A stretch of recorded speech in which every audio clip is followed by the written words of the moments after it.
again within the MKL spring, no doubt. But getting into game number 1 here, the ban and picks are going to come through very soon here. Obviously, last game we did see a heavy focus. Once the Chicha was picked by one team, it was banned out every single game. Same goes for the Ali. All right, I'm curious what goes on into the mind of Team HAQ's coaching staff here. Now, they're gonna ignore, or rather put to silence that refresh combination. So Twilight might not be ideal here because the Dolia has been banned away from Team HAQ. They're going to be exploring a different start to this ban and pick phase. I feel like maybe Team HAQ will start off with the Clash Lane pick. Potential pickup on the Clash Lane as well. Obviously, depending if Chicha goes through here into the ban phase, you could potentially see Chicha first pick as well, because then it doesn't necessarily have to be inherently into that Clash Lane, right? You could obviously lock it into the jungle, into the farm lane. There's a lot of potential there, but I feel like the Dolia ban seems to be a lot more prevalent now because just of the synergizing picks that you get with a Dolia have just been enhanced quite frequently. Yes, it definitely has, right? Now, Dominator Esports are going to take away the Luna as well as the Pei. These are by specialty heroes as well. We have seen by, particularly with the Pei, the Tigress, he has performed pretty well a lot of times. So Team HAQ, this is going to be a different style of drafting, at least in the jungle role. Now, Team HAQ now have 2 different options. They can go with the Roam as the prior pick or the Clash. But you know what? Flexibility first. Let's pick up the Chicha.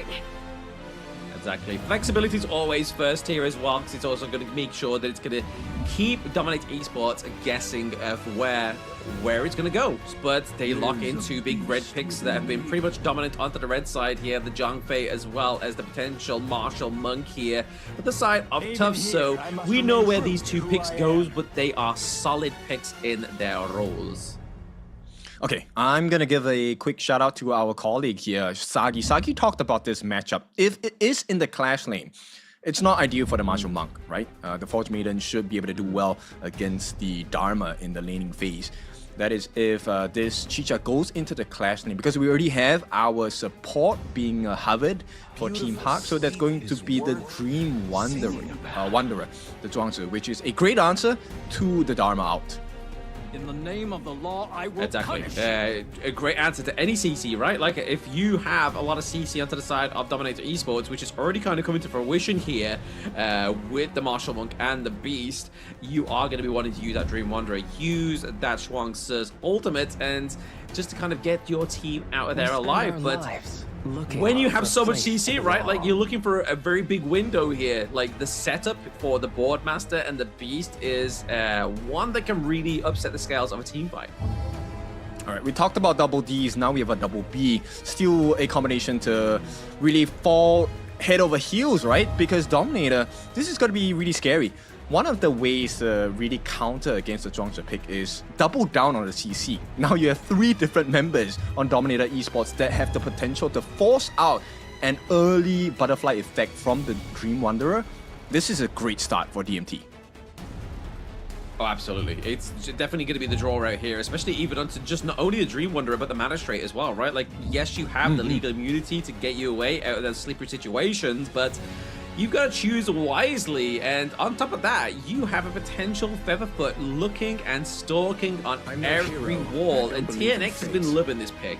I mean, this has been a pick that's generally come through quite frequently onto the red side here as well. Obviously, the double smite potential here, obviously using the Execute, the Jihad and Jade Seal, is a definite good way to secure these neutral objectives. But looks like potentially here, are we going to get the Dream Wanderer even to the Clash lane and then Forge Maiden as the jungle here, or vice versa?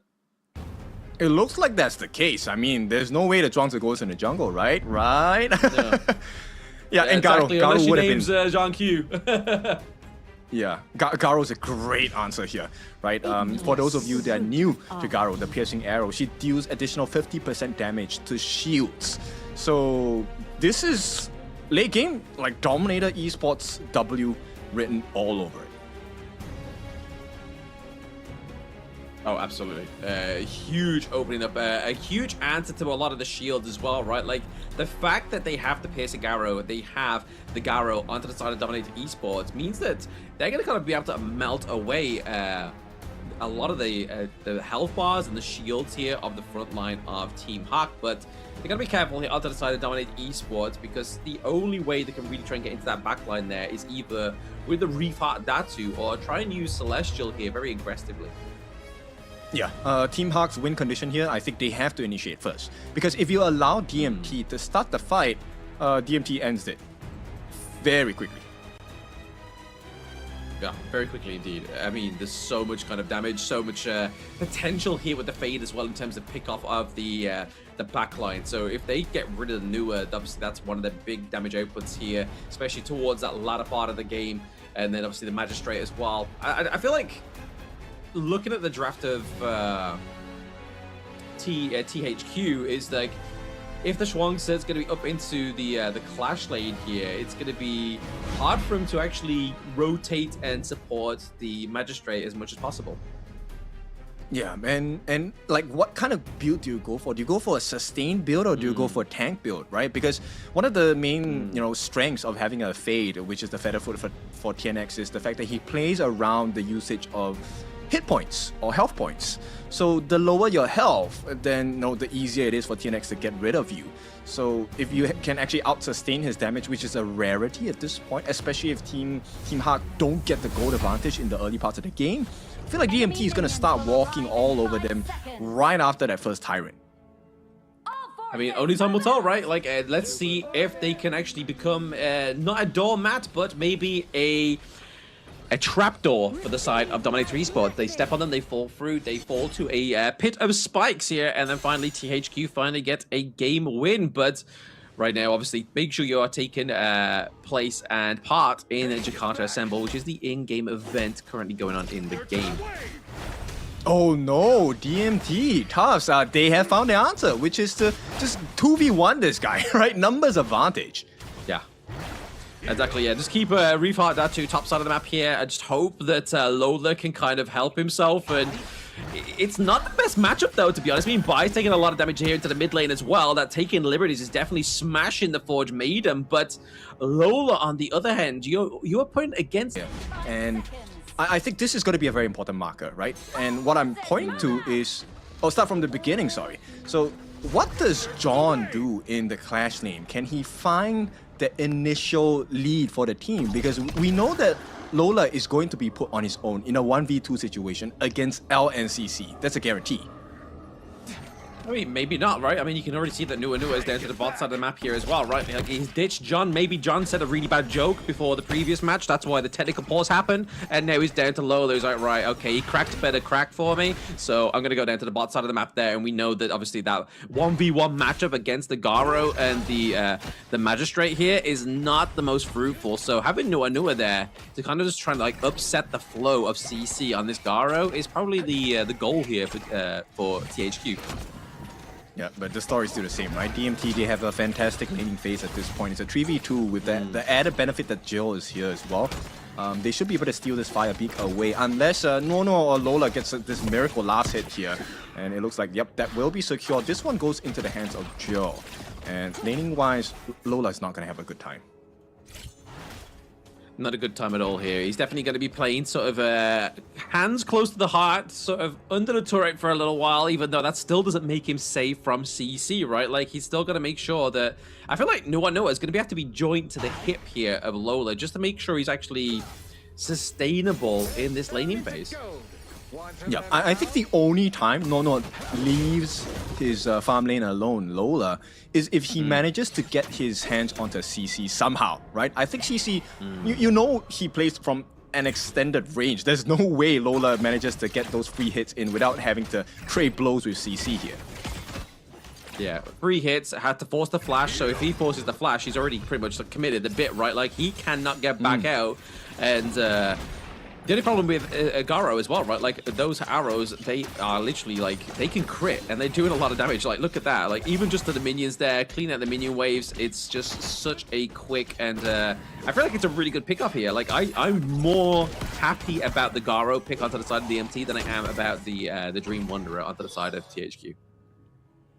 Well, that's because there's a good reason behind it, right? CC, when he activates his ultimate, or his first skill, sorry, he also gets a slow with the crit and magic damage. So everything you want in one pot here. I mean, this kind of like the one pot pasta you see online. That's a great recipe. Oh, absolutely. Very tasty too. So let's see some tasty kills here from CC. Obviously, will be shining and doing a lot of damage in the late game, right? Obviously, Garo late game is not one to be frowned upon. You don't want to be kind of underestimating the damage from this hero. Yeah, and I like this position by Joe. He's not showing himself, but at the same time, you look at it forces Man to walk in a very far, long direction here. And this buys a lot of time for DMT. It may not seem like much, but look at this. Simple positional advantages gets them that early wave clear. They can start rotating. Lola and Noa once again got to be put in a tight spot. Exactly. Put in a tight spot. The wave clear just being completely eradicated there for CC. More gold going over to his favor here. Jules actually pretty low right now, thanks to Bai here, but he got to escape. He does have the passive up as well, but Man, he's been caught in a place there. It's giving the takedown from TNX as well. Parkouring over the wall. TNX doing that damage, that long range damage, that once you're on the wall with a Feather Foot, you're able to attack from a distance, but still not quite enough just yet. But it's going to be a crucial setup here. That first blood going over to the jungler of DMT. Going into that 4-minute mark is the place where DMT want to be. Yes, exactly the combination we talked about, right? There is, it can be done vice versa. L be the setup or Joe be the setup either way. And so for this particular exchange, Joe is the first one to go. DMT lay eyes on the first neutral objective, but I think that the team fight is more important here. Oh, very much, very important. Whoever loses this team fight potentially lose the Tyrant as well. But there it's going to be nice. CC immune here, procced by John. Looking to try to get a bit of pressure onto TNX, but there it is. We get the Heart and Jade steal, but it forces both of them out of there. John gets taken down. Noa being lambasted with those arrows from a distance from CC on the Garo. Really set up there a good team fight from DMT. Alright, so I think it's pretty clear what the game plan for the side of THQ is, right? They want to allow Bai to get as many stacks as possible, unlock that ultimate form, and use his ultimate, as well as that final open range snipe. That is that killing blow that they're hoping for on the side of Team HAQ. But for now, because there is a significant gold advantage for the side of DMT, that combination is not possible. And right now, John faces the middle of 3 different members on the side of DMT. And this is all but a guarantee that the Tyrant will go into the hands of Dominator Esports. Yeah, obviously using the Celestial there, using the Emergence, just trying to get some foresight onto that Tyrant, but the Annihilation came through a little bit too late there from Man. Means that not only were they able to go back and get their own jungle onto the side of DMT, they were able to then just take the T1 down to the bot side, get the Tyrant as well. So really great objective focus here from the side of DMT. There's too many steps to take. Tubbs here, he should be able to hold his own in his 1v2. And once again, Team HAQ, they commit 5 different members down here. It's not working out, right? DMT are all across the gorge. T1 guaranteed at the top. CC gotta be responsible for this. He's already at level 9. He's 2 levels ahead of Lola. Definitely has the gold advantage. He also has the EXP advantage, and they didn't have to commit any skills here. So DMT playing all the cards right. I mean, just as we sort of like take part in this team, not even a team fight, it's literally just Tufts holding off every man and their army onto the side of DHQ. But you saw the positioning of L and Joel, right? Like they were positioned pretty much diagonally, so they weren't able to miss a single person that was going to try and gank CC. And nobody on the side of THQ bothered to gank them. Now they're down to T2s, T1s into the top side of the map here, and now comes the board, now comes the taking liberties, and now comes the kills. It all comes into fruition here for the side of DMT. That's a 4-1 trade for now as they look to approach more. Quadra kill for the side of DMT. Penta for CC. And this might be one of the fastest games down here. They have a minion wave at the top side, but DMT, they understand what's the risk here. They don't want to be greedy. They have quite a few low members here. Let's take the other rewards instead. CC going to probably take this Azure Golem away, and what a beautiful team fight. Pretty sure the replay will be coming soon. Huge team fight. I mean, the fact that they're having to use that Annihilation just to try and clear out a little bit of health onto those minion waves and just make it a little bit more manageable for the side of THQ, who are behind about around 6k gold and 7 minutes, kid. That is not a deficit you want to be in if you are THQ. Yeah, absolutely nuts. And this is one of the reasons why, because there is not enough damage on the side of Lola. Lola needs a lot of time. He needs to fulfill two things. Number one, he needs the damage. And secondly, he needs that tank ability. Oh, there it is. Potential setup here for the team of DMT. A lot of ultimates being exhausted here just to drive away THQ from the potential mid lane takedown here. So, yes, they did lose a lot of ultimates there, like the Truth Mantra, like the Unbridled Outburst, but they were able to get the T1 into the mid lane as well as that T2. Yes, so still value achieved for the side of DMT, right? And every single silence arrow now by CC is getting more and more dangerous. It's essentially a 4-man disruption play. Tufts with the Truth Mantra, Joe with the board, CC with the silence arrow. One more board going to be laid down. They won't be able to get another target at this point, but it does not matter. T2 is secure by DMT. Yeah, they're looking to push all fronts here as well. John gets taken down on the Dream Wanderer, pretty much making it a nightmare at this point in terms of the pick, right? Like, it didn't really have the setup that we were kind of alluding to into the draft here that could have potentially have been. DMT didn't want to get to that point in the game, right? Obviously, takedown of the T3 top side of the map here. T3 into the mid and to the bot side, not looking their most healthiest, and there's no stopping now. They have 2 minion waves going through into the mid and bot. This is not an ideal situation at all for Team HAQ. T3 is in the mid and the bottom under pressure from DMT, and this should be a guaranteed T3 in the middle. No, they will successfully clear the wave, but here comes the ball from the side of DMT. One more wave, T3 at the bottom as well. This one is going to be secured, and now all that's standing in between Mega Minions as well as the potential loss of the game is that T3 in the mid. Exactly, literally the last frontier for the side of THQ for now. It's going to be that T3 into the mid lane right now. Because, let's be honest, in terms of the gold lead here, it's not comebackable, right? Like, they would have to take 2 mega team fights and basically lose 1 member onto the side of THQ just to try and reclaim their jungle, reclaim the neutral objectives at this point, because they're behind by around about 8k gold, and DMT are running away with this stonks. Yeah, with 8k, you truly could say DMT have 8 in this particular matchup here. 9-1 as well, 8 in terms of the difference of kill score. Now, Bai has finally completed his rapacious bite, but DMT coming back with more bites here, a double objective take. They don't even have to use a smite onto TNX. TNX should be able to get that Shadow Overlord with his ultimate as well, which means time is running out for Team HAQ here.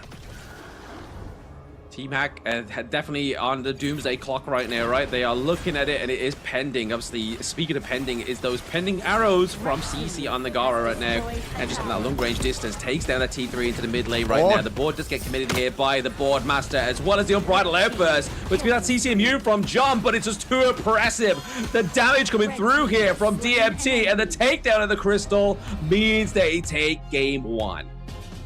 Yeah, beautiful work from the side of DMT. They couldn't even finish TNX, who was on death's door. One more hit, the emergence, once it landed, it would have taken TNX out. But that is the story of game number 1. Just super crisp, great understanding of what the lose condition on the side of Team HAQ is. Oh, absolutely. I mean, I think there was probably multiple lose conditions there as well. Was the fact that DMT was just so aggressive in the early game, right? So aggressive into the farm lane. Lola didn't quite have the greatest setup there. The draft, I feel like, was already a means of an end for Lola, right? The fact that they drafted such a sort of short-range hero into the bot side of the map, the Magistrate, against the Piercing Arrow, to me seems like it's kind of like a done deal, especially when Nua wasn't able to put the pressure on to the Piercing Arrow as well. I think regardless, even if, let's say, you get a long-range farm laner, who's the longest range? Let's say even if you get the Consort Yu, right? With the protecting winds, you have physical immunity. It does not take away the fact that CC on this Garo still deals extra 50% damage to shields, which instantly kind of cancels out a lot of value that John brought as a Dream Wanderer Zhuangzi, right? And then you absolutely have the disastrous combination available by DMT. We've seen it so many times. Joe come in with the board, L come in with the Unbridled Outburst. there's so many things that could go wrong, and every single one did. I mean, you are right, but obviously the fact that they were able to kind of draft the Garo at like 5th pick just means they kind of like threw everything off to the side of THQ, right? Because obviously if the Garo came through earlier within the draft, you could probably look at trying to go for something more of a stable early game jungler that would go and help, right? Obviously something like the Pei, get the pounce on, kind of close the gap, but also have the range to kind of make sure she doesn't escape, but do the early game damage. But obviously Tuff's the only member that dropped onto the side of DMT. Everybody else at a no death run. Report. No, I'm just kidding. CC as well as TNX reversing their kill scores here, their KDA. 6-0-3 for CC, 3-0-6 for TNX. And I mean, they were the two difference makers in this game because they were the clean up crew. Everyone was just a setup. A mirror performance by L and Joe as well. 1-0-10. Goodness me, DMT looking so strong.